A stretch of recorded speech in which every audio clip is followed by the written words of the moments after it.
घोड़े और हिरण में झगड़ा हो गया। हिरण अपने नुकीले सींगों की वजह से घोड़े पर भारी पड़ गया और उसे मारकर वहां से भगा दिया। घोड़ा इस बेइज्जती को सह नहीं सका। गुस्से और दुख में वह इधर उधर भटक रहा था कि अचानक उसकी नजर एक शिकारी पर पड़ी जो पेड़ के नीचे बैठा आराम कर रहा था। घोड़ा तुरंत उसके पास गया और बोला, ए इंसान, तुम बहुत समझदार हो और तुम्हारे पास हथियार भी है। क्या तुम मेरी उस हिरण से बदला लेने में मदद करोगे?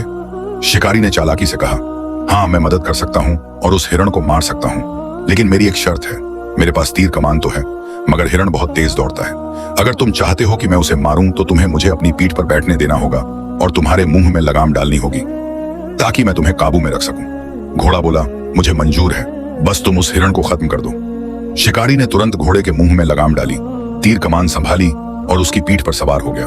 दोनों ने हिरण का पीछा शुरू किया। घोड़े की तेज रफ्तार से हिरण जल्दी थक गया। मौका मिलते ही शिकारी ने तीर चलाया और हिरण को मार गिराया। घोड़ा बहुत खुश हुआ। उसने देखा कि उसका दुश्मन जमीन पर मरा पड़ा है। उसने शिकारी से कहा, तुम्हारा बहुत धन्यवाद, मेरा काम हो गया। अब मेरे मुंह से लगाम निकालो और मुझे आजाद कर दो। शिकारी हंसते हुए बोला, मैंने तुम्हारे दुश्मन को मारकर तुम पर एहसान किया है, अब बदले में तुम्हें इसी लगाम के साथ मेरा गुलाम बनकर रहना होगा। यह सुनकर घोड़े को समझ आया कि जिस लगाम को उसने जीत का सहारा समझा था वही उसकी आजादी की जंजीर बन गई।